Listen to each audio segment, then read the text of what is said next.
Hello, good afternoon. Welcome to this big event, Hallmark in Media. We are going to speak about how these three amazing professionals in communication and journalism have done their way to the top. What challenges did they embrace and how did they face them? And we are also going to hear about your questions to them because they come from the United States, so it's a pleasure to have them here in Lisbon. So feel free to note your questions, and in the end you'll have your opportunity to ask them wherever you feel it's important. So to start this amazing ceremony, I'm going to introduce Ana Santos Pinto. She is the Sub-Vice Dean for International Relations and Social Inclusion. Welcome. An applause, please, for Ana.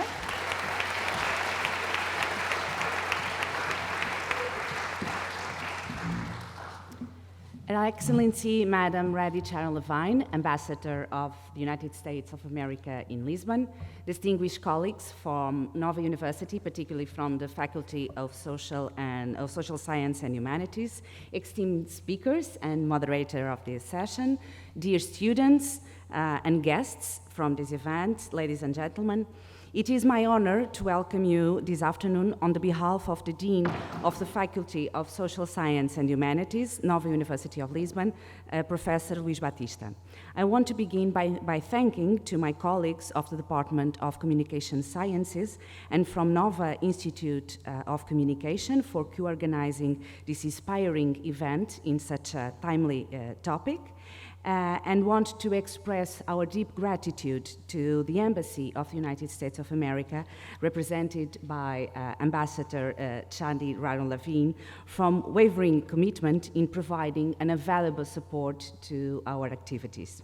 Your commitment to fostering cultural and academic exchange is truly appreciated, and we hope to continue this collaboration in the future for advancing knowledge and promoting cross-cultural exchanges. As you probably know, March is Women's History Month in the United States.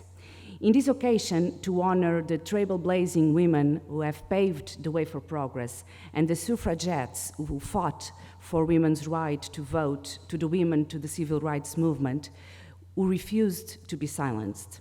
In our days, the days that we currently live in, we should all remember their courage and determination as we continue to break down barriers and shelter glass ceilings, creating a more free and equal future for all. It's in this spirit that we gather here today to celebrate the achievements of women in media and to discuss the challenge that we all, women and men, continue to face in this field. I'm honored to be speaking here for you today as a representative of a progressive and civic university that is committed in promoting gender equality and fighting against stereotypes through knowledge. As a woman in my 40s, who started a professional career more than 20 years ago as a young journalist covering national politics and football games, later moved to academic research on Middle East geopolitics and security and defense, and was, only for a year, Deputy Minister for National Defense, and please don't talk to me about what had happened. Believe me, I keenly know and be very aware of the obstacles that women face, especially if they are in a position of power and political decision. These obstacles are not always obvious and explicit. Sometimes they are very subtle and implicit, rooted in deep-seated stereotypes and biases that persist in our societies, but mostly in our minds. But we are making progresses, and events like this one are an important part of that progress. By bringing together journalists from very different media outlets to share their experiences and insights of women representation in the media, we are creating a space of dialogue, reflection, and learning. We are also creating an opportunity to celebrate the achievements of women who have broken through barriers and paved the way to others to follow. Promoting gender equality cannot be a narrative. It is a way of act.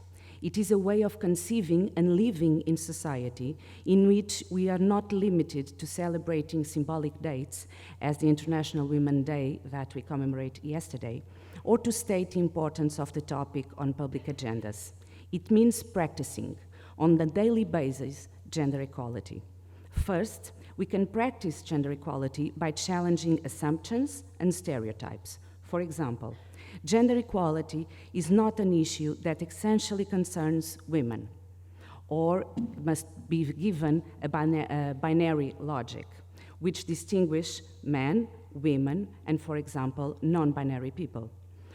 Or it's enough to promote legislation, political plans, institutional guidelines, which can be understood as a fashion, and neglect operationalization and training to press from words to practice.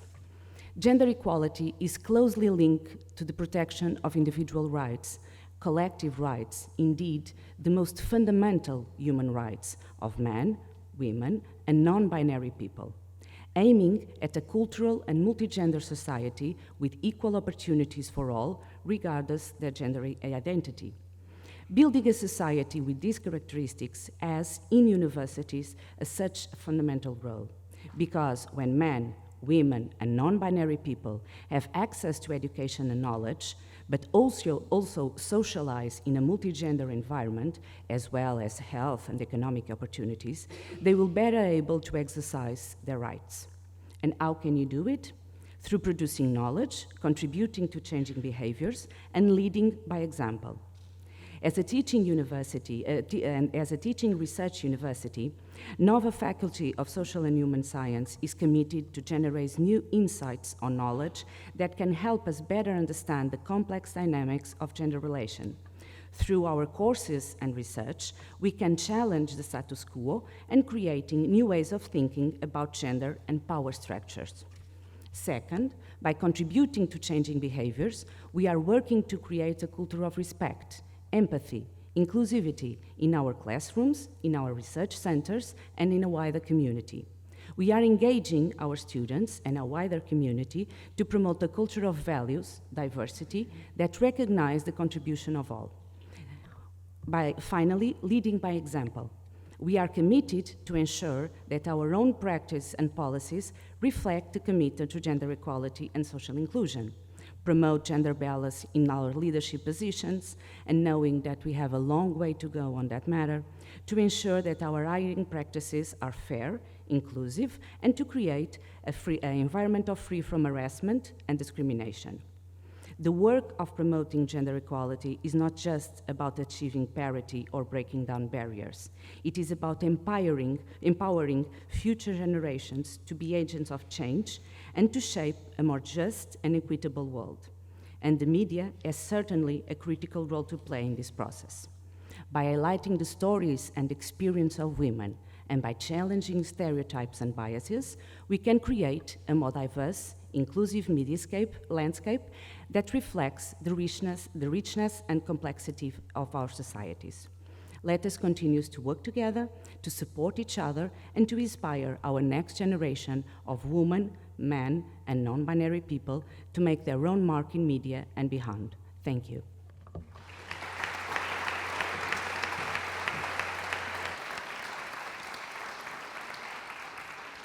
Thank you very much, Ana Santos Pinto, Sub-Vice Dean of International Relations and Social Inclusion of NOVA. And now, because we are here celebrating also Women's International Month, we have the pleasure to have with us the Ambassador for United States in Portugal, Ms.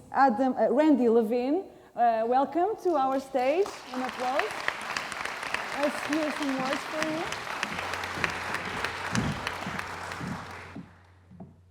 Thank you, everyone, and I'm proud to say that I am only the second female United States ambassador to Portugal.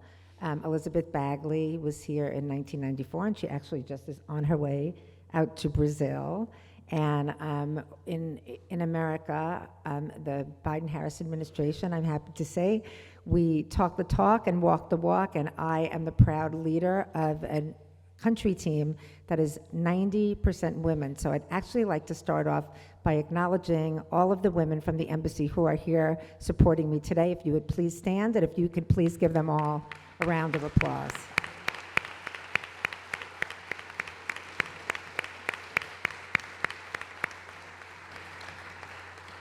They are incredible, and I am not only supported by them, but supported by these fabulous friends and colleagues of mine who came out here to learn about what we're doing in Portugal and to share their wonderful stories. And I'm going to keep my remarks very brief because I'm the only thing separating you from them. So I'll be very quick. Of course, welcome to all of you. I know this is going to be an incredible celebration, and thank you to the leadership from NOVA for opening up this beautiful space for us, for inviting your student body. We're delighted to be here. This is actually my first trip to NOVA, but I'm sure that it will be the first of many. So thank you for partnering with us and sharing our values of education and gender equity. So Women's History Month, sadly, only dates back to 1981, when the United States Congress, it's hard to believe that it was only 1981, but when the United States Congress set aside a week each month to recognize achievements that women have made in American history. And in 1987, the week became the entire month of March, and we're so excited to be here today to share the accomplishments of some extraordinary American journalists. So Women's History Month isn't just about celebrating what we've done in the past, but it's also about taking a look to the future and continued progress and work toward gender equity. We know that societies that empower women and girls to fully participate in civic and economic life are more prosperous and more peaceful. So what better way to celebrate Women's History Month than to recognize the dramatic impact that women have made in the field of journalism, hearing from 3 remarkable American professionals who can share their journey and how they made their mark. These women, Dana Bash, Jennifer Griffin, and Ali Zelenko, have not only championed the cause, but have lived experience to show us that gender equity and equality are not only a matter of human rights and fairness. As we know, women promote inclusive economic growth, advance peace, security, and the rule of law, advance the prevention and resolution of conflict, and of course, they reflect and represent the reality of 51% of the world's population. We promote justice and accountability for human rights, working against abuses and violations, including not just gender-based, but all violence, and enabling us to effectively address global challenges such as the climate crisis, humanitarian emergencies, and international health challenges with inclusive and essential perspective. I know that you will enjoy what will be an incredible talk with these amazing women. Let's give them a huge round of applause, and thanks again to Katerina, our moderator.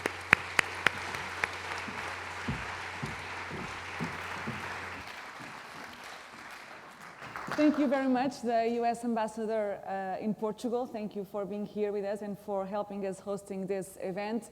So we are going to start now our panel, to talk to our panel. I forgot to say, my name is Catarina Marques Rodrigues. I am a journalist and founder of Gender Calling, which is a platform, a media platform about women and minorities. We have a website and a podcast, so feel free to also join us. And because we are talking about women, we have here 3 amazing professionals from the United States.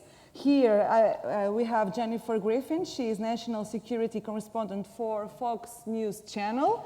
In the middle, we have Dana Bash. She is Anchor and Chief Political Correspondent of CNN.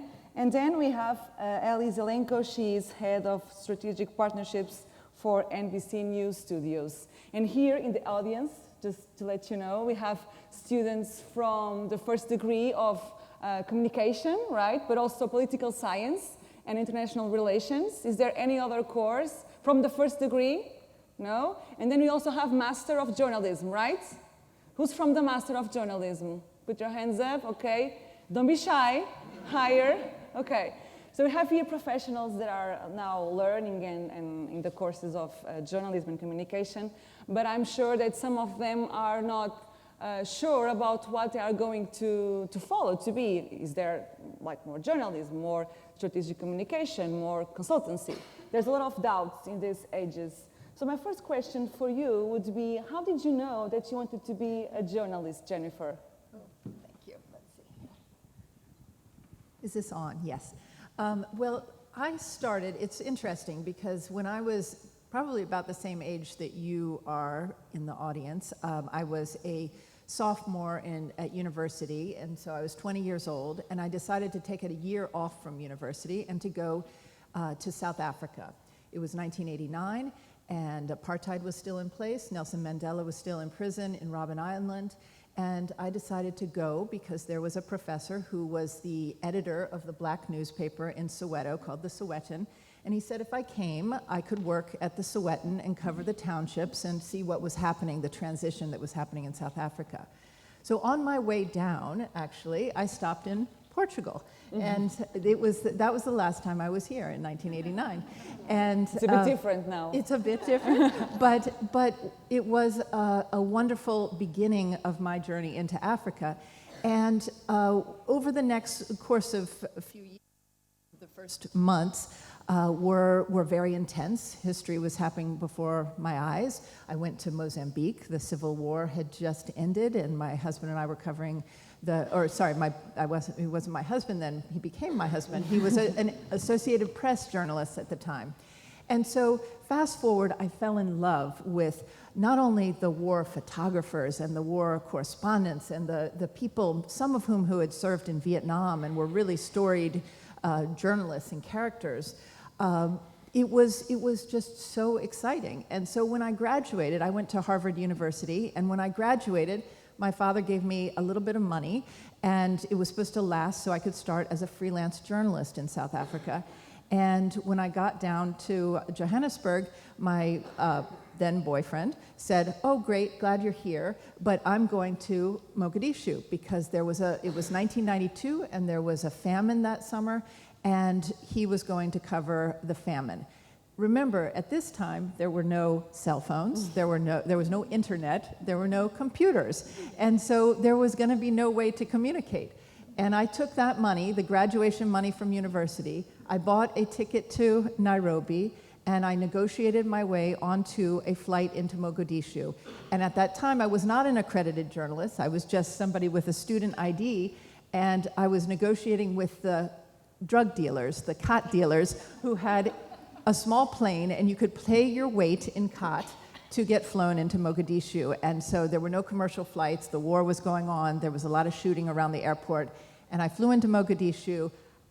We were one of 3 journalists there. There was BBC, CNN, Sam Kiley, who is currently in Ukraine for CNN, was the other journalist there, Reuters, AP, and I was a freelancer.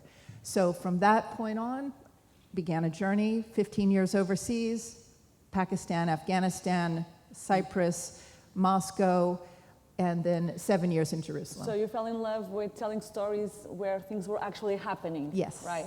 Okay. Is it fair to say that, Dana, thank you also for being with us. Can you please share the mic with Dana, please? That you fell in love at the same time with journalism and also with politics, because you are a chief political correspondent, so you really love being there while things are happening. My story could not be more different from your story.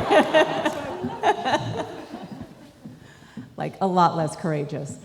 Although sometimes covering politics in America, you need a little bit of grit, but not like that. So I actually was never interested in politics, ever, for real, growing up. Like, could not have cared less. And it wasn't until I went to Washington, D.C. for college, because I liked the city of Washington, because we had lived there as a family when I was younger, that I kind of got the bug. And I went to George Washington University, and at first my courses were just sort of general, but by my sophomore year, my second year, I decided to apply for a program called Political Communication. And in that, I started to take classes in political science, in journalism, and writing, and also classes on how all of those things intersect. And I did a lot of internships. Do you have internships here? Do you know it? Okay. Estágios, yes, we do. So I did a lot of internships because I really didn't know what I wanted to do within communications or politics. So I did an internship on Capitol Hill in Congress, working for just answering the phones for a senator. I did that at the White House, just like one day a week in the press office at the White House. And then I also did several internships in news networks and also in public relations, which is what Ali used to do. And one of the great things for me about the internships was learning what I didn't want to do. what I did not want to do. And I was able to do that while I was in school. And so I decided public relations is really hard, so I'm not doing that. So would you say that first you actually learn what you don't like? Yes. And then you learn what you want to do? Yes, yes. But it was also, part of that was just when I got what internship, and it was kind of my path was, I just followed the path and had the experience of each internship. And what I learned throughout the internships that I did was that I really did like news. For lots of reasons, the biggest of which is that I was not an ideologue. I didn't have a passion for one political party or another. My passion was much more about learning what everybody thinks and why they think that and how they interact with one another. And so I decided to, and side note, my parents both studied journalism. My dad actually got his master's in journalism in the States, obviously. And, but because my mom didn't really work in the field for very long, but my dad did his whole career. And because he did that and I watched that and I grew up with that, I knew that it was really exciting, but also really tough, particularly on your family life, and on your schedule is not your own, and you don't really know what's going to happen day to day. So my whole life I said, I am not doing what you do. Your job is terrible. I'm not doing it. And then I ended up doing it. So that was my path. And then because I was in Washington, I was able to get a internship sort of / freelance position at CNN my last semester of college. And then when I graduated, there was a job opened in the tape library. It was something that does not exist anymore. This is when Allie and I met. She's remembering this. It was videotape, which doesn't exist. So there was a library it had to go in. That library doesn't exist because there's no videotape to put in it. It's all digital now. And I kind of worked my way up. And I have an unusual story in that I have been only at one place, which is CNN, my whole career. I've done lots and lots of different things. Thank you, Ellie. Was it easy for you, this choice, or it was not a choice, it just happened along the way? Right. So I was in the job for 20 years that Dana Bash just said she did not want to do. Because it was too hard. Because it was too hard. So just to explain a little bit about my career before I get into how I started, because it's not as easy or obvious to understand as what these folks do. I ran communications for various organizations, mostly news organizations, for almost 20 years. And then a couple of years ago, or a year and a half ago, I pivoted, which is really a joy and something I recommend. Once you sort of get momentum in your career, if you love it, that's great. But if you feel like you've done it and you're ready to pass the baton and move on, I highly recommend it. So now I'm making movies. We launched a division within NBC News, which is one of the main American US networks, really to reckon with the streaming world. And it's called NBC News Studios, and we produce premium documentaries, doc-series, and we have a little side hustle and scripted series as well. And so I'm making films now based on, at NBC News we have 80 years of archives, including, we still have tape. Because we've covered every news event and every newsmaker over the last 80 years. So that's really a treasure trove for documentaries and doc-series. And we have reporting resources all around the world. We have a large investigative unit. I mean, we have wonderful resources within our news organization that can come into play when you're making a film. And we sell them to streamers. So we don't just run on NBC platforms. We run on, we sell to Netflix and Amazon and all the big streamers you know of, because media organizations, and I'm sure we will get into this, need to adapt to the ever-changing landscape. But I did spend most of my career in communications or PR. I don't know what you call it here. Yeah, PR, so PR. public relations. Yes. Yeah. And I really sort of started thinking about it when I was just like all of you. I was in journalism school, an undergrad journalism school at the University of Wisconsin. I love to write. I love to tell stories. But we were told that in order to start a career in journalism, you needed to start at a newspaper in a very small market writing obituaries. And I knew I didn't want to do that. And so the PR classes became very appealing to me. And I took, of course, all the news writing and reporting classes as well. But I really leaned into PR and I really loved it. And as I said, I spent 20 years working for several major news organizations in the US, including People magazine, which brought me here. We had a big sales, back in the heyday of magazines, they brought the entire staff here to Portugal, I'm gonna say in 1997 or 1998. But I'll talk more about that later too. It's been a wonderful journey. I've been, I've had a front row seat like these women have had to incredible events. I've been to the Olympics, I've been to the Oscars, I've been to kind of almost every major event you can think of. And it's been a wonderful ride, and it has been hard. But I've loved it, and I was very happy to sort of transition in the way that I did, and now I'm doing something that's bringing me joy in a whole new way. And it seems very easy, but it's not, right? What'd you say? It seems very easy. When you talk about your journey, it seems very easy, but it's not that easy, and you actually have to overcome some obstacles. So Jennifer, to start with you, because you have been in Afghanistan, in Jerusalem, in some war scenarios as well, and sometimes journalism students and journalism professionals as well have this idea about war journalism, and they all some of them want to cover, want to be there, want to testify what's happening, but it's not this utopic scenario, I think. What made you get into there? So what was the things that you had to do to be the one chosen to be there? What made you special? And how did you went from one scenario to another one? So what made you there in those topics? So I think in my case, I backed into being a journalist, as I described in Africa. And I skipped over those phases that my godfather was a very prominent American newspaper editor who had won 2 Pulitzers. And he thought I was skipping all the phases. By going straight over to being a foreign correspondent, I was doing what you do at the end of your career when I was in my 20s. And he wouldn't speak to me, actually. He said, you did not cover City Hall, you did not pay your dues, you're doing all the fun stuff first. And I ignored him. Because I think what was obvious to me, and I think the other lesson that I learned, is that our biggest breaks, there was no straight line trajectory. Our biggest breaks come when you don't get a job, when you're turned down for a job. And that actually happened. And when you're fired.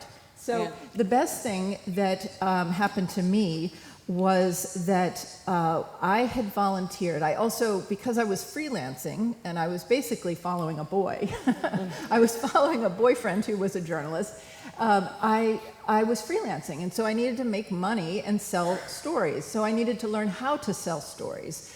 And so I learned how to pitch. I never took a PR class in college, but I learned how to pitch stories because I had to sell. I only, ate what I made. And if you don't work, you don't receive anything. So I noticed when we were living in Nicosia, and my husband was the AP News editor for the Middle East, I noticed that NPR, which is National Public Radio, which was they did not have a correspondent who was, no, sorry, let me back up.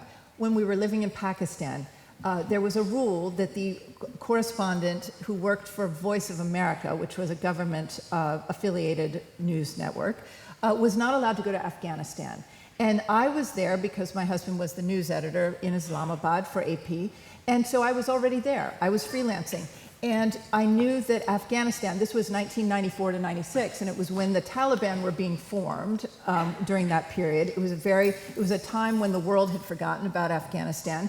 The Soviets had just pulled out. And so there was this vacuum, an absence of journalists. And you actually saw the opportunity. And I saw the opportunity, and I went there because I didn't have any rules attaching me to not go there. And the same thing happened when I moved, when I did not get a job. The NPR correspondent was not willing to go to Lebanon to cover.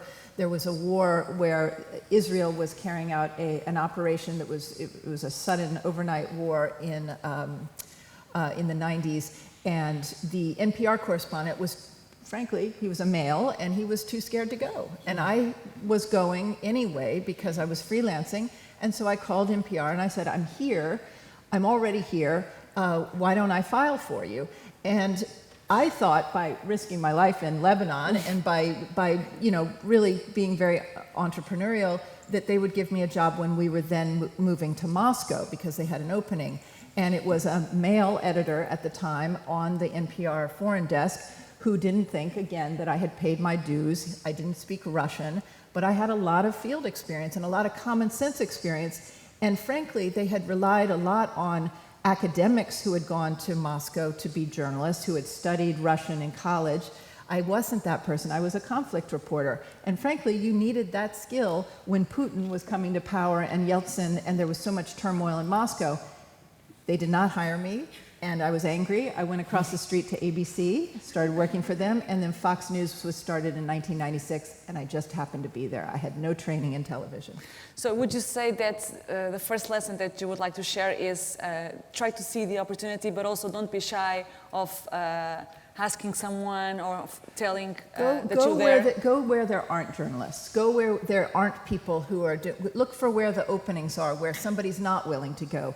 You volunteer and you go there, even if you have to pay your own way. And then once you're there, you're going to find that people need you, and you're going to also witness history and find that things happen. So if you are interested in journalism, I've always told people you just have to go there. And that will lead us also to confidence, which is a skill that I think it's important. I'm going to ask if you actually agree with me, because Dana here, she works for CNN, as we said, and she have conducted interviews with several presidential candidates like Donald Trump, Senator Ted Cruz, and Marco Rubio. And also you have covered the elections. So I would like to ask you, especially in these interviews with people that are on top, you actually have to train your confidence, right? How did you do that along your career? See, for me, my confidence built up over time. Jennifer, came out of the womb confident. It took me a lot longer. No, it's true. A lot longer to build up my confidence. I mean, Allie and I have been friends since just out of college, a long time. So, everybody's different. And I actually marvel today at the younger women I work with, because pretty much every single one of them they're so incredibly confident. And they just have, I don't know what the word is in Portuguese, cojones. Swear, I think we all got it. We all got it. It's a universal word. Yeah. That I didn't have, and so. But you think it's a generational thing? I think. Well, look, I don't know. I mean, I'm sure there are young people who I don't know who maybe are more like I was when I was in my 20s. But I do think that part of it is generational. Mm-hmm. I think there's so many things that people who are either just starting out or have been in our business for maybe 5-10 years, they came of age in the media age. They know from smartphones and they're not afraid of technology and the technology that equals, especially in our medium, being on video and things like that. And it's just different. So, but for me, I had to build up my confidence through experience. But when you are, for example, preparing an interview with people that are on top, like I said, you rely on your confidence, but what helps you being confident? Prep, because I'm a woman, so I prep a lot. So prep means... No, I shouldn't say that. I know men and women who prep a lot. But for me, it's preparation, and that's how I feel confident, because I try to know what to expect when it comes to what the person I'm interviewing is going to say, what I don't think they're going to say, where the follow-up will be. And sometimes when I'm prepping for an interview with the producing team, I'll sort of say the answer to myself. Like I'm interviewing myself, I'll say blah blah blah, and blah, and then I'll answer. I'll pretend to answer like I'm lost my mind, and because it helps because okay, so that's what they're going to say, and then I will say X. But if they say Y, I will say Z. So it's, for me, my style is just being as prepared as I can. And as you get more experienced, anyway, you always have to prep a lot. So it's not just, I have 20 years of experience, so I don't have to prep a lot now, but you always have to. I think so, because it's, I mean, we're in the news business, so the word new is in news, so there you need to know what new things are happening. You're generally, if you're covering a politician or even, you know, current events internationally, things are changing. It's very dynamic, and so you have to know the latest. So we have the confidence, we also have the asking for an opportunity, and I would say, Ali, that also being creative and training your creativity is also important. And you, as you are now doing docs, but you also helped in the publishing books business, so you are always trying to find ideas and ways of making them happen. How do you train your creativity, and share some examples with us? Well, you know, I am constantly seeking for the white space, right? I'm constantly seeking what isn't being done, what solution is there where that isn't already being employed. That's where your creativity sort of really fires, right? Where you're just, you know, how can we get from point A to point B and in a way that people haven't done before? And there's all kinds of ways to do that. I mean, especially in the media business. You know, media right now is very 360. I'm sure you've heard that term ad nauseum. But, you know, when you're looking at either covering a story or promoting something, you're looking at how you can do that across every single platform. So you really need to use every tool in your toolbox, whether it's, you know, the main platform, the social media, marketing, events. You know, events are huge, especially post-COVID. I don't know if they are here, but events have come back in a major way to really generate interest in the news that we're covering or in projects that we're promoting. So it's really looking at things holistically that really help you figure out sort of the new and different way and sort of, you know, bring your creativity to bear. I don't know, did that answer your question? It does, yeah. But speaking about the media outlets, and we can start with you again, and then we go to Jennifer, to Dana. So the people that we have here, they are all on their 20s, 21, 22, maybe 18, 19 years old. So they are all familiar with social networks and with the digital world. But you, as head of this department, what opportunities you see now in the media outlets? What changes are happening, either in terms of formats, but also in terms of consuming? Yeah. Well, this is one of the reasons why I passed the baton on PR, because I don't get TikTok, people. You do. I don't get TikTok. But obviously, all of those social media platforms have become incredibly important in comms, in journalism, and any form of media that you're interested in. But again, as I explained before, you know, I really love that my news organization saw an opportunity in terms of the streaming world to use our resources to create material that is very much news-based material, but in a new and different format, and reaching consumers where they are, reaching audiences where they are. You know, linear television, I'm sure in this country, but linear television in the US is going like this. Digital consumption is going like this, and streaming is going like this. And so we really need to reach audiences where they are with the content that we have and the journalism that we have. And so I really appreciate that my company took a big swing in launching this division that I am now part of the leadership team of, in reaching audiences, you know, with material that's entertaining but also very news-based. And so far it's going well. Mm-hmm. So Jennifer, as you mentioned, we have come a long way, you especially, from a non-digital world till now. What opportunities do you see, and also in terms of consuming? Because from what Ali said, we actually need to convince people that news are still important, right? So let me back up for a second, because I want to follow up on something Dana said about why the younger generation, I think, is so confident compared to you know, we started this business 30 years ago. They're confident, I think, because people like you went before, and they can see themselves. So the young women reporters who are starting at CNN, Dana Bash paved the way. They see that you can be the chief political anchor.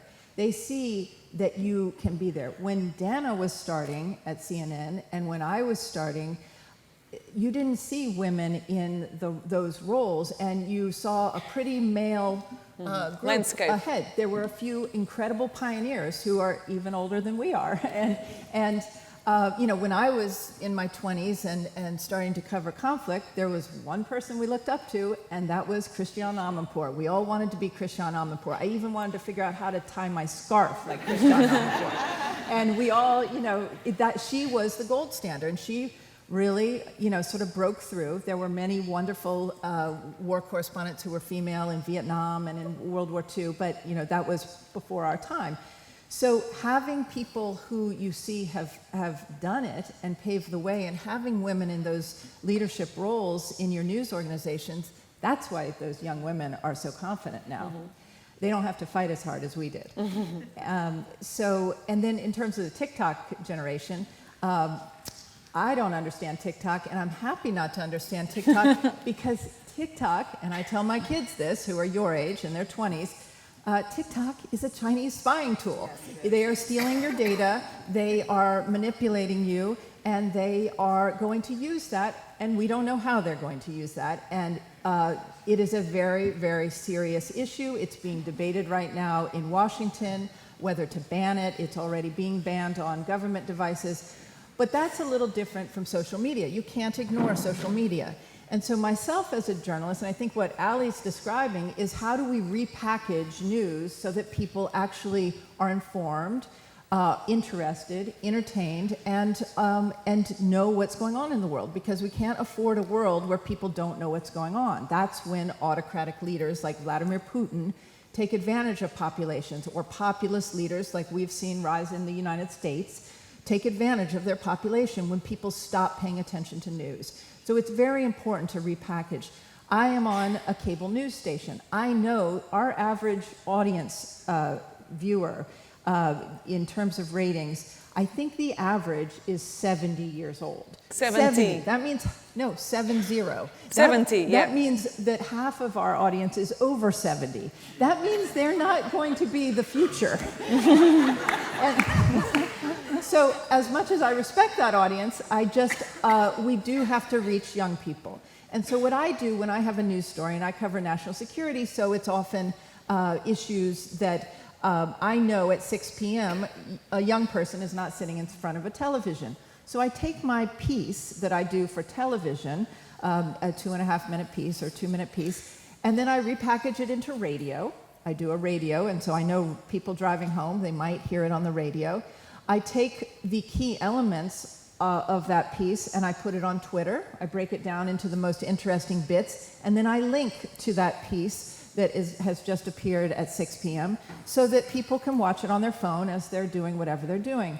And that's how I kind of, and then at the end of the day, as I'm driving home and I'm on my phone, which I shouldn't be, but I post that link to Facebook, to LinkedIn, because people who are interested in national security are on my LinkedIn page.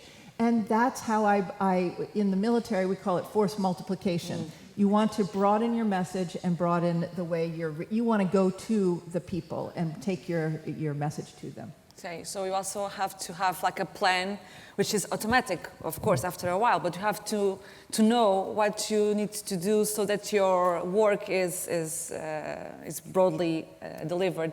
So Dana, I know that you are also one host of the digital series Badass Women of Washington, so you are on TV, but also on the digital.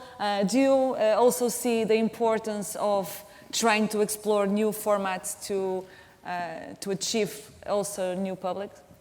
Absolutely. When I started at CNN, the internet was just getting started. We had like one terminal so people could go in and do this thing called email, which nobody really understood. And then, of course, through the years, things changed dramatically.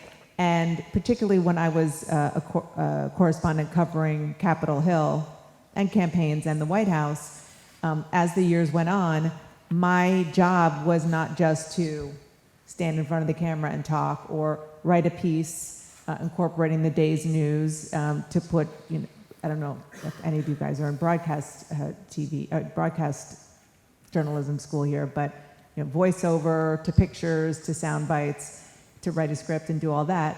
Separate from all of that, my job also started to be writing a text piece, like as if I was working for a newspaper. And then as technology got better and better, part of what I do is exactly what you do, Jennifer, is to, once I do a story or an interview, take the best parts and put it on CNN.com, on Twitter, on Instagram. I'm not on LinkedIn. Should I be on LinkedIn? Okay, I'm not. Okay, I'll join LinkedIn. And so things have changed a lot. So that's it. You mentioned this, what started as a digital series, Badass Women of Washington. Which is a great name, by the way. There were, what we did and still do are stories about women. Actually, the premise of this was after the 2016 election, and a lot of women in the United States were saying, Hillary Clinton didn't win. Is there ever going to be a female president in American history?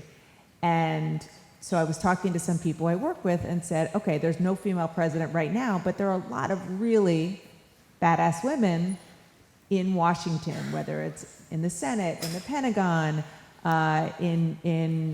working even in sort of bureaucracy.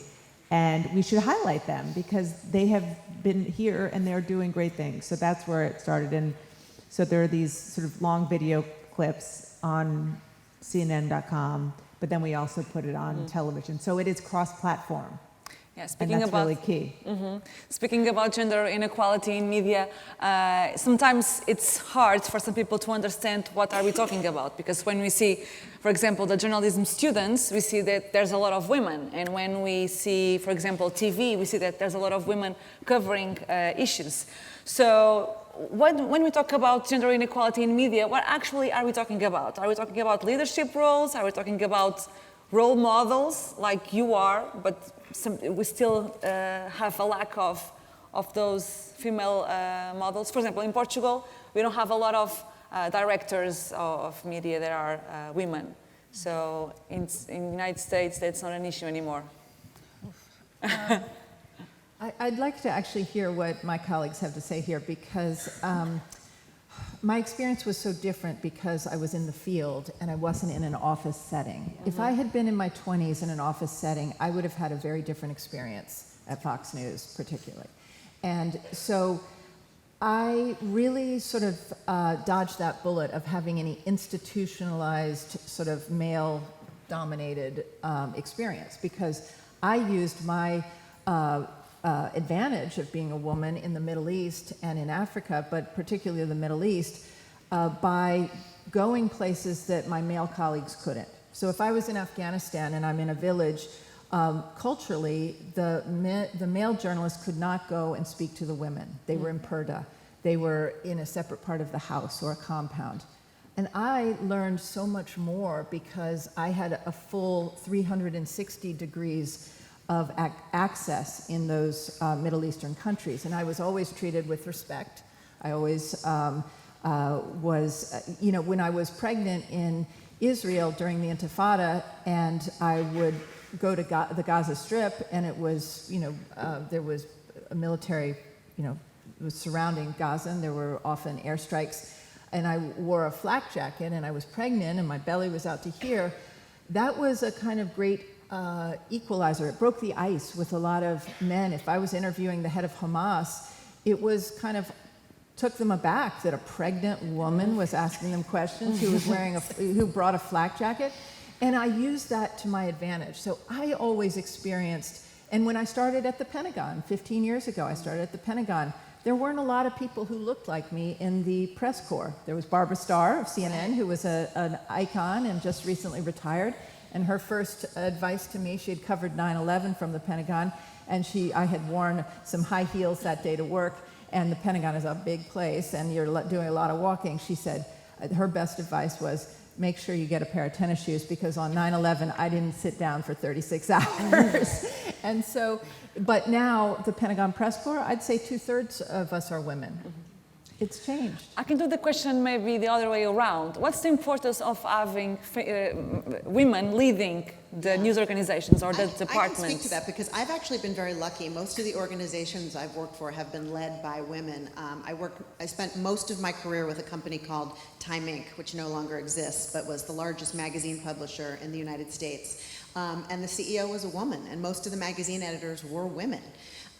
There were some great men there too who were wonderful mentors, but I worked for many powerful women. And at NBC News, where I've been for about a decade, I was hired by the first female president of a network news organization in the US, whose name is Deborah Turness. She was the president of NBC News. She's now the head of BBC News. She's a Brit.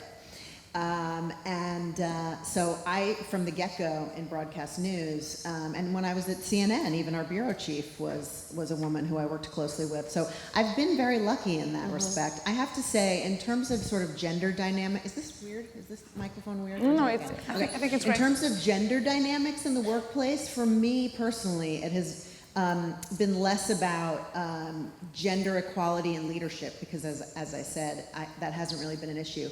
It's been more sort of in the day-to-day, and it's not now. This is going back to when I first started, but these kind of microaggressions that we all experience early on, when you're sitting in a meeting and as a woman you make a suggestion and nobody really listens to it, and then a guy in the corner a few minutes later makes the same suggestion and everybody says, that's a great idea. That was kind of the... More those were kind of subtle, yeah.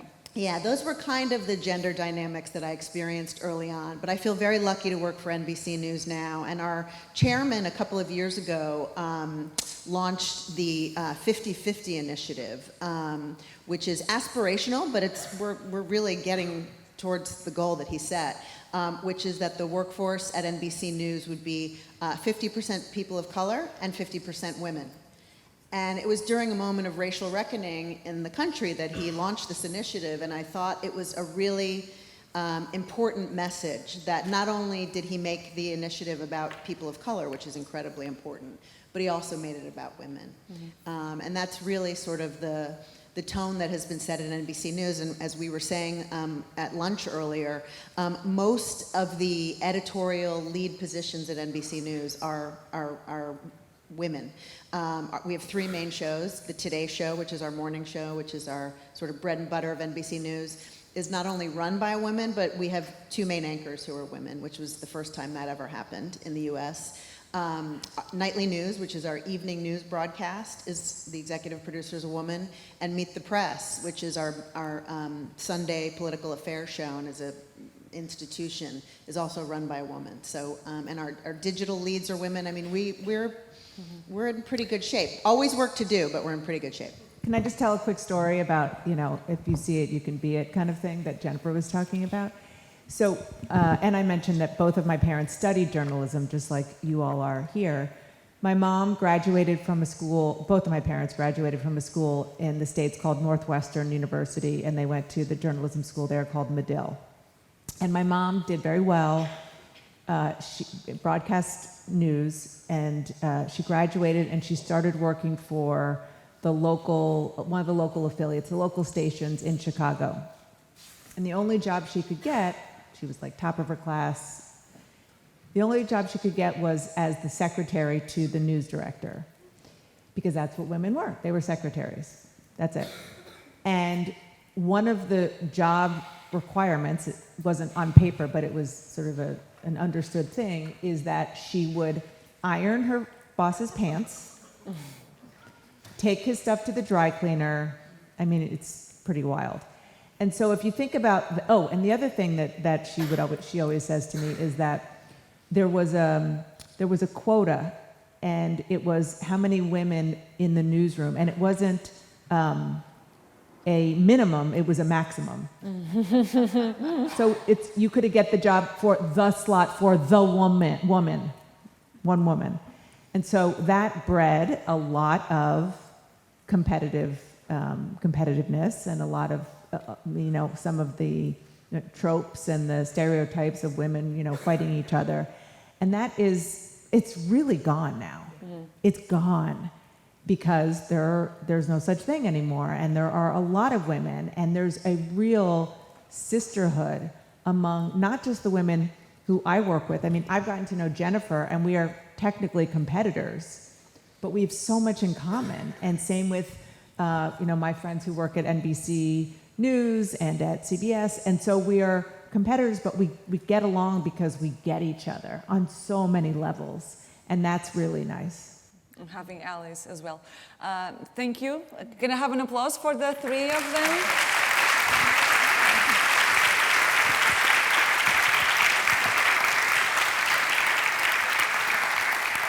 Now is the time to answer the difficult questions from our students and professor as well. So if you want to ask something, please feel free. But I would like to give the opportunity first to our students to ask for advices. Yes, here please. Do we have a micro? No. Okay. Can you try to speak up? Hi, my name is Francisco. Hello, everyone. Thank you for coming. I'm the old students in Ambassador everyone who knows.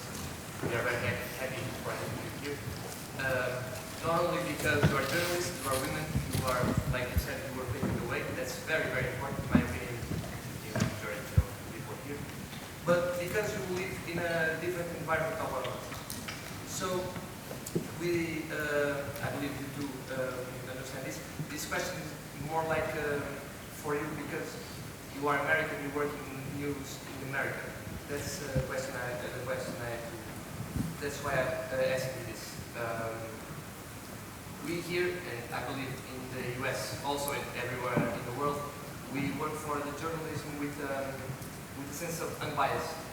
We work for giving the information, not the opinion, let's say it this way. But we know, or at least there is a great idea here in my case at least, that some stations in the US have political affiliation. Mainly, I believe Fox News and CNN are two of the major companies that pass this message, I believe. So I would like to ask you, why is it like this? Is this, first of all, is this true? Is this a correct image that we have or not? And why does it work like this? And how can we, doesn't it affect the information that passes? Doesn't it affect the image that we have?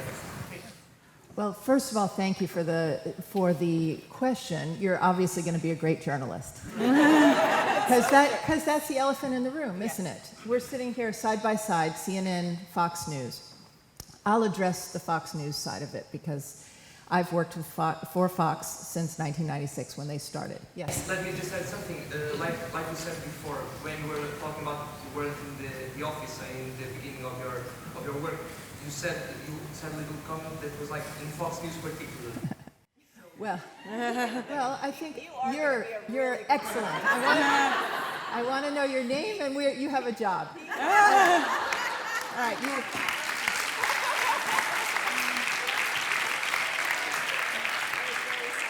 Very good, very good. All right. So first of all, let me back up to the political comment, and I'll then address your comment directly. So when newspapers started in America, there was a opinion page where editorials and opinions were supposed to be, and there was the newsroom. And most of the newspapers were mostly news, but you had an opinion page. So when cable news started 30 years ago, they started a model, and Fox began a model, where there were going to be certain hours from 9 till 6 that were supposed to be news hours. And they were supposed to be, we started with the mantra of fair and balanced, and the idea was to bring multiple points of view, including conservative points of view, which the founders of Fox believed were not getting enough airtime in the United States. So, and then there were the evening hours where it was going to be opinions. And in the beginning, there were opinion shows where there were two sides. You had on CNN, what was it? Crossfire. We had Hannity and Combs, which was supposed to be two sides of, a Democrat and a Republican. what we've seen happen, and what has been very disturbing to me as a member of the news division and a person who grew up as a reporter. I've always been a reporter, I'm not an anchor, and I don't give my opinions. I am a sort of a smaller and smaller part of what I'm seeing across the board in particularly cable news, and Fox is sort of one of the main, one of the main representatives on the conservative side, is that line has gotten blurred. It's gotten far too blurred, and the opinion has seeped into the daytime programming and everything that's going on. And so it's much harder for an audience to separate out. That is something I have fought against. It is something I've stood up and spoken out about. And what makes it so dangerous is right now we are in a situation with the war in Ukraine that, having been based in Moscow, I saw how disinformation gets platformed and how leaders use legitimate news organizations to put disinformation through and to recycle it, if you will, and then confuse the population. And with regards to what's happening right now in Ukraine, and since I cover national security, I feel there is no place for that kind of opinion in reporting.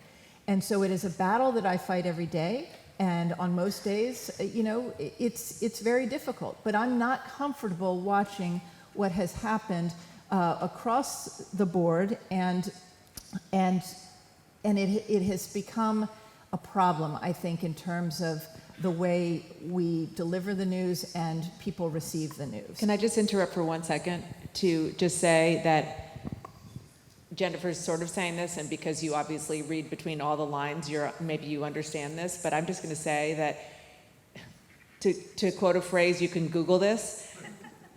Jennifer, at the beginning of the Ukraine war, was heroically on her air, challenging the misinformation and misstatements of people on her air, and frankly colleagues, mostly guests, but some colleagues. Mm-hmm. And she did it at her own sort of peril, and she did it courageously, and was, I get chills thinking about it. It makes me want to cry, because this is not easy, and it does come with, it shows your courage, but it also shows what's important, and so you should look that up. It's been amazing.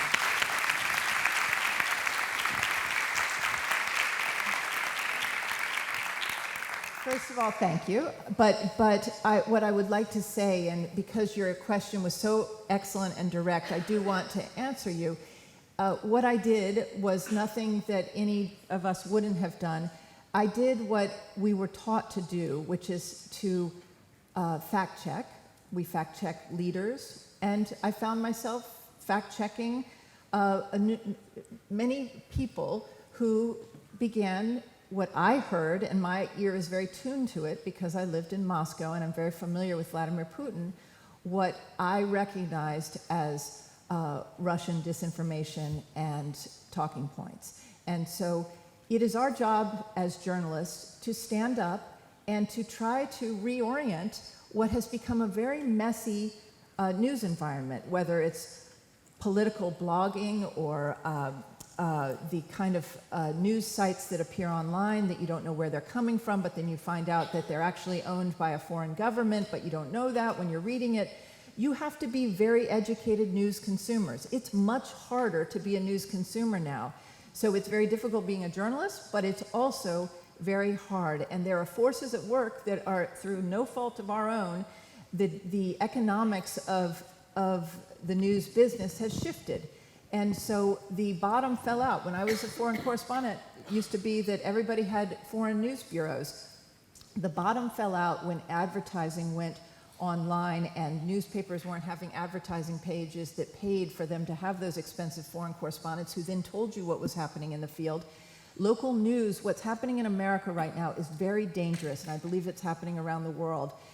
There are what we call news deserts because local newspapers have basically gone out of business. And so you have whole cities where the city council is not being covered by local news reporters, And you find there are studies that have been done by friends of mine at Report for America, which is a nonprofit that was started to try and to hire local reporters. It's like Teach for America. They send journalists out into these news deserts to work, because what they found is that when you don't have a local newspaper and you don't have local reporters reporting, holding the leaders to account, you have more corruption and the bond rating of those cities go down.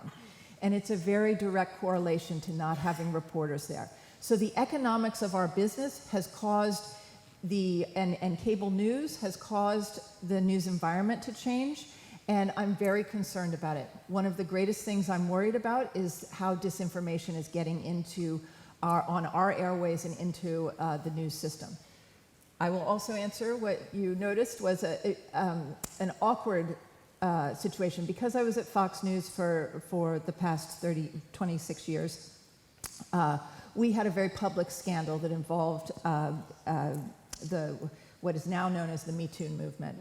But we were one of the first news organizations that had to deal directly with the idea of sexual harassment in the workplace. Since then, all the other networks have had to focus and deal with what was pervasive in the news industry, which was sexual harassment by men of women, and the demeaning way in which women were being treated, what was being expected of them, how they were being commented about, what they were being told to wear. You notice I have short gray hair. I like to say I broke the color barrier at Fox. I don't have blonde hair, and I may be the only person on television with gray hair, and I proudly wear my gray hair. Man or woman. Well, that's true. Yeah, because actually the men were being told to dye their hair too, because it was such a, but truly, that was a very important moment for Fox, and we, through some very brave women that I worked alongside who had experienced what I did not experience because I was overseas at the time. I wasn't working in the headquarters or in the office. Those brave women of Fox News began what then spread to the other news organizations and became a movement, and that is no longer tolerated in the newsroom or certainly at my network. We have a very strong human resources department, and that is just, that's not acceptable, and it's not, and the law is on your side now if you're a woman. But it took a very painful reckoning that Fox, I'm very proud to say, actually led the way on, and it helped the other news organizations, women come forward and deal with what was a very unspoken sort of secret within the industry. Mm-hmm.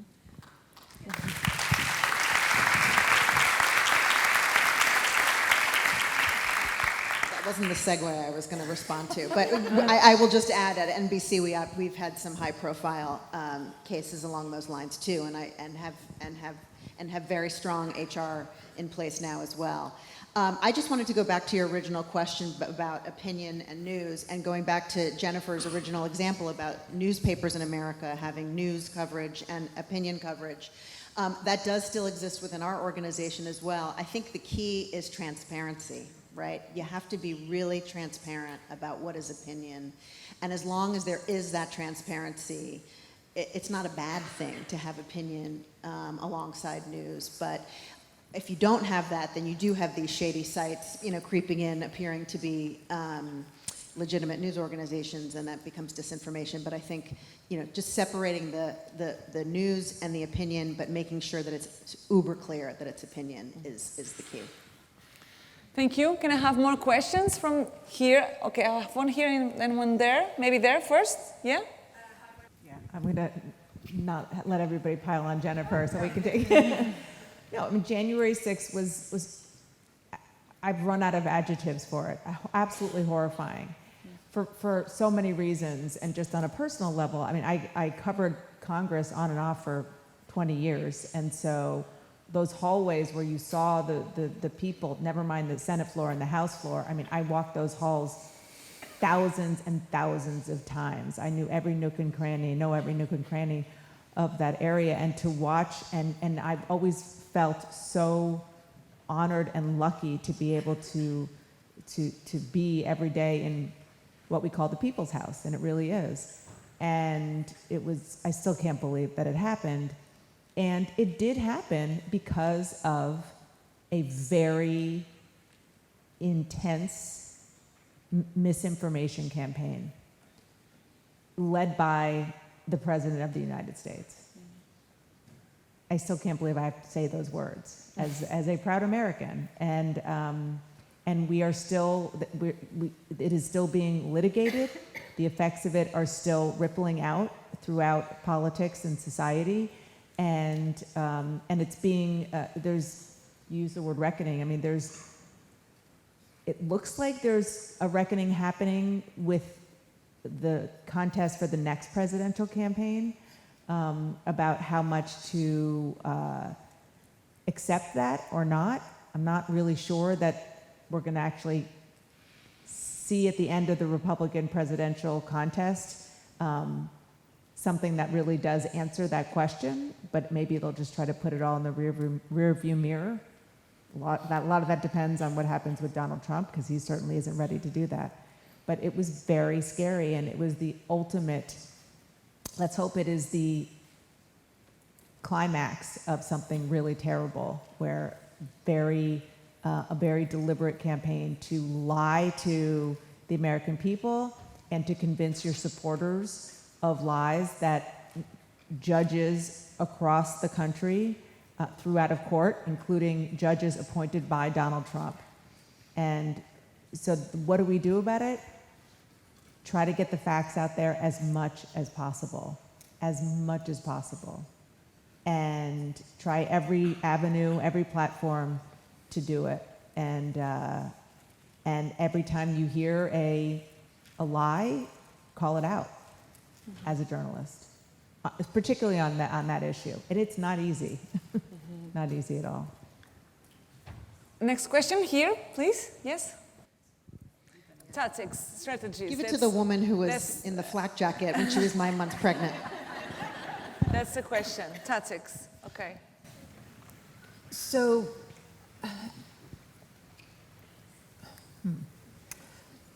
I guess, actually, I'm at a loss for words right now. But because you mentioned bias, and that's one area I don't understand what you were meaning in terms of bias as a woman and being underestimated as a woman. I do understand what you're saying.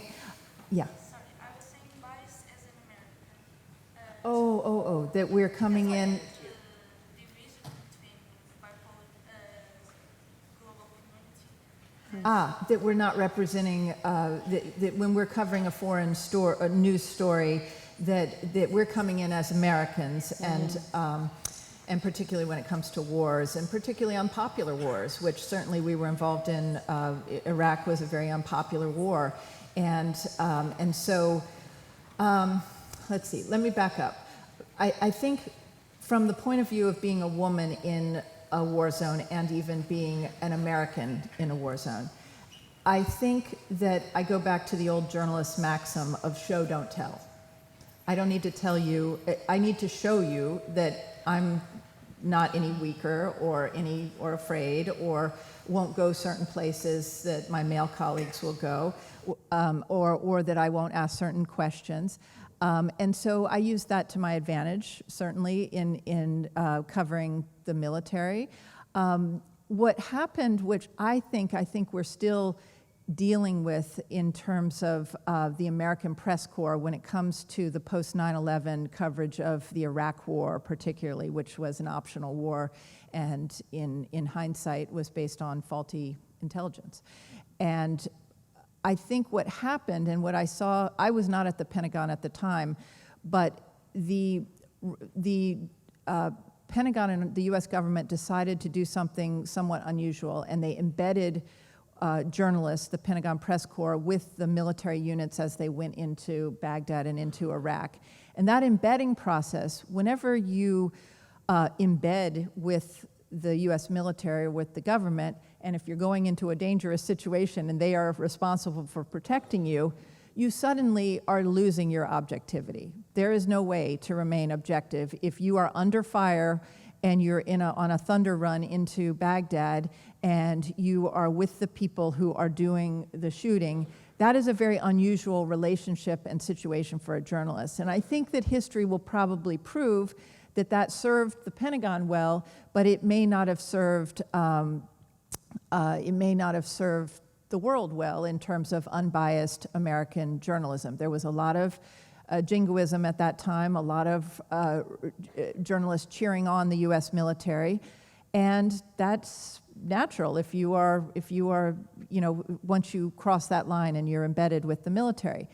On the flip side, I've seen by being embedded in the Pentagon in the last few years, 15 years, that there is the United States is very unique in the fact that it allows not only American journalists, but also foreign reporters to get Pentagon badges, and there's about 20 to 30 who are there every day and are given the permission to walk around the entire Pentagon, talk to any general, the defense secretary, to the chairman of the Joint Chiefs, to the heads of the armed forces, and it is an incredibly transparent and open beat. It's one of the reasons that reporters stay on that beat so long, is that the access and the ability to question people and to get real-time information about things that are going on, and to be in the middle of such an important beat is very useful, because when you have a moment of crisis, whether it's the potential for a nuclear war or a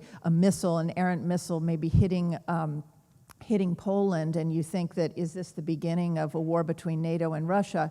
To have the real-time information and to be there as a member of the Pentagon Press Corps, and oh, by the way, there are Portuguese defense reporters and Chinese defense reporters and Russian defense reporters who are in the Pentagon. That is an incredibly brave thing that the U.S. government has done to allow that kind of access and the ability for the press to hold them to account every day. And so it's a complicated relationship, and I hope that explains how I've tried to navigate over the years.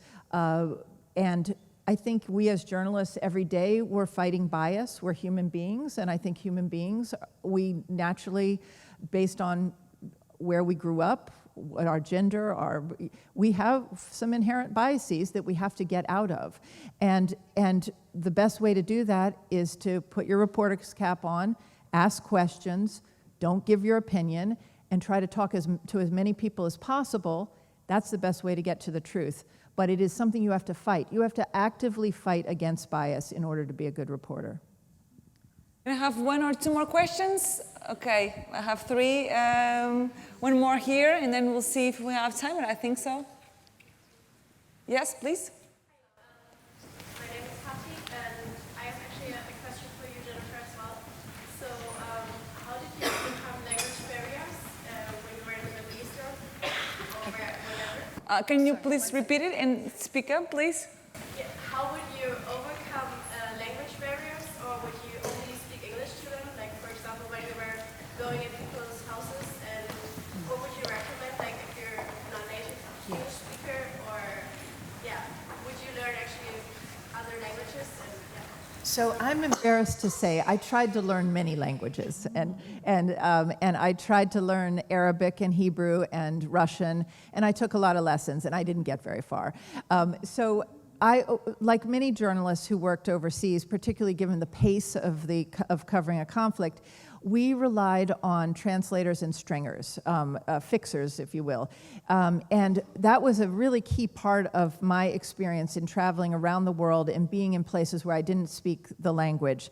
I had very trusted relationships with local reporters and local news gatherers who became really my eyes and ears and a trusted person and a key part of my team in any part of the world where I was.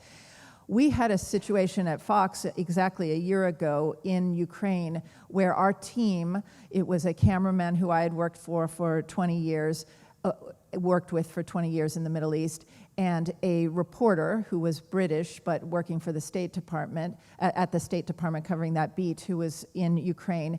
And they were working with a wonderful Ukrainian young journalist who was in her 20s, very young, Sasha Kushnova. And they went to the front lines outside of Kyiv, and they were hit by a Russian missile two of them were killed instantly, Pierre, the cameraman, and Sasha, the 20-year-old fixer who was serving as their translator. And my colleague Benjamin Hall narrowly escaped with his life. He lost a leg, he lost his eye, and he is on the road to recovery and doing remarkably well, but he really survived through a miracle, frankly. But Sasha, I think of all the time, and it breaks my heart because she was a young person of your age who had all the potential in the world. The Russians had invaded her country, and she was the Fox News team's eyes and ears in terms of understanding what was going on and translating for them. And so I am still in touch with a lot of my stringers from all the places we lived, and they were some of the most brave people that I've ever met, and many of them are still at home fighting the battles, holding their governments to account for what is happening there. And many of them really learned from us as journalists. So what they taught us in terms of translating, they learned from us, you know, how to ask questions, difficult questions, and how to work as journalists. And one of them, who I'm very proud of, is in Bethlehem, is a Palestinian, and he started the Palestinian News Network, and he was my stringer during the Intifada, and now he is providing news for the Palestinians, and I'm still in touch with him, and he's done an amazing job. These two together, just the final ones? Yes, let's do them together, so please feel free. I have a two-part question, but one is related to the other one. So firstly, I would like to know if any of you feel like, because you are women, do you need to go to much more lengths to get to where you are and maintain that position compared to men in the same position as you? And if so, because you already talked about what led you to be in journalism, if that does occur, if you need to put in much more effort than men, professional situation, would any of that lead to you leaving journalism, or anything would lead you to leave it? Okay, that one together, and then we'll answer the two final ones. Yes. Yeah, I have two very quick questions. So there's a lot of on the empirical research done unfortunately with women journalists who say, oh, in journalism we're all men. It's a direct quote. In journalism we're all men, or in the newsroom we're all men. Have you ever come up with this type of blindness to structural issue? That would be my first question. My second question is, just like you've had to reckon or to engage with gender as part of your experience as journalists, race also plays a big part of it. So I would like to ask you, what is the role of whiteness in your lived experiences of doing journalism? Those are really good questions. The last one, we could talk about that for a very long time. Let me just take on the whiteness.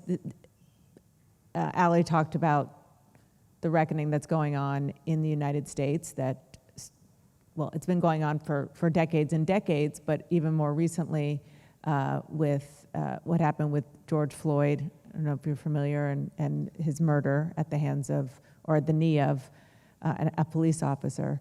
And that started reignited a movement that was already going on, but really put it in the forefront. And it's important.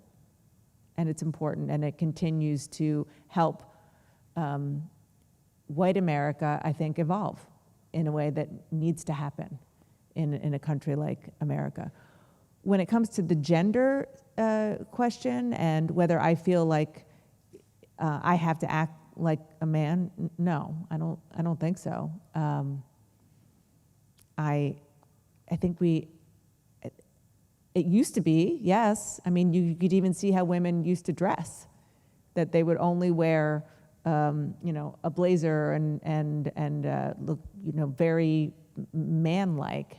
And now it's different. We can kind of, wear bold colors and be more feminine.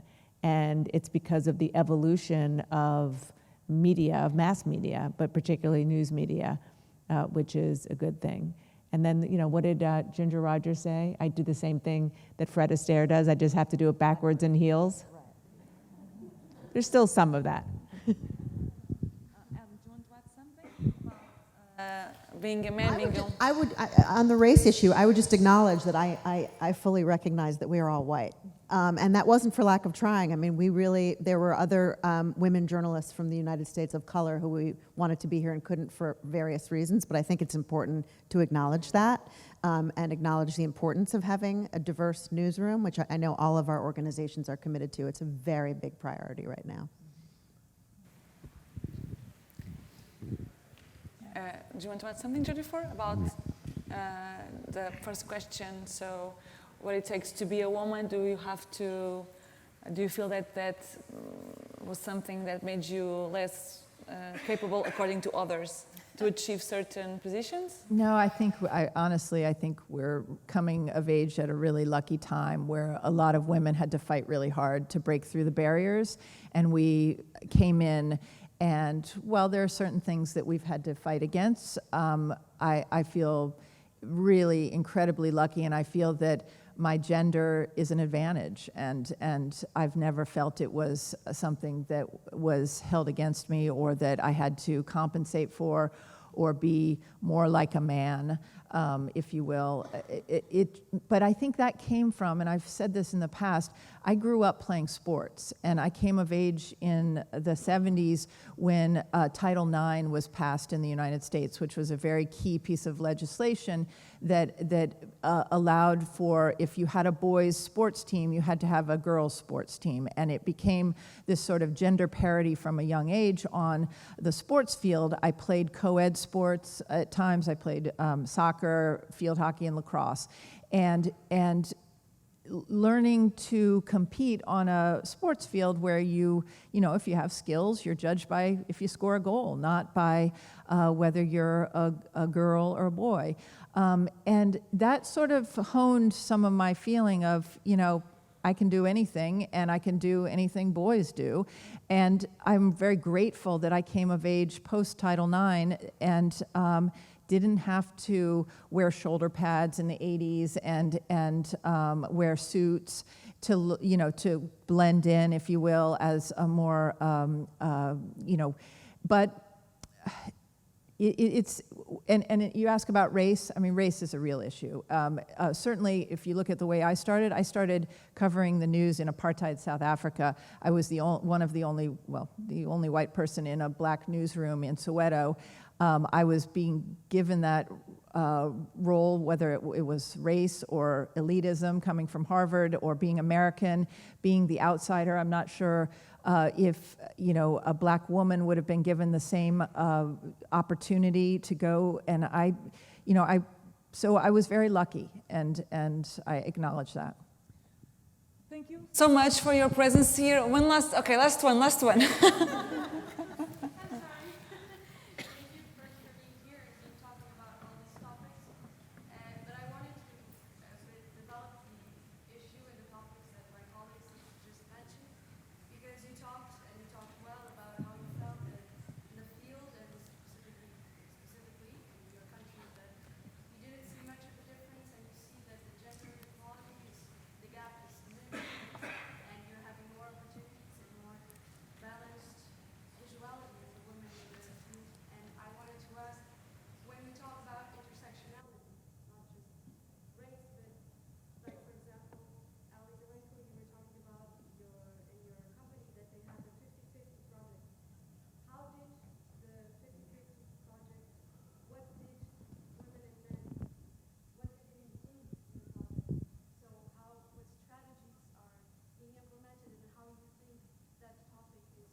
Yeah, so I did mention the 50/50 project. There's also a couple of other big initiatives that are going on at NBC to address exactly what you're talking about. We've had a bunch of lectures from experts on intersectionality and the importance of focusing on that.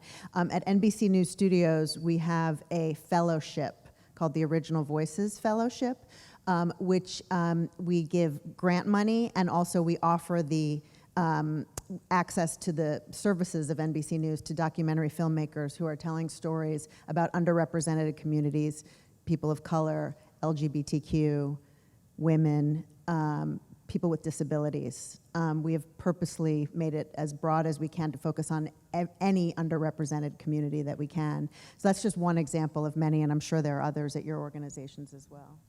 A lot of projects shared here, a lot of lessons as well. I hope you all enjoyed it, took some notes to take with you for the future. Also, they are here, so if they want to ask something afterwards, please feel free to do it. Thank you so much for your presence, and thank you for being here.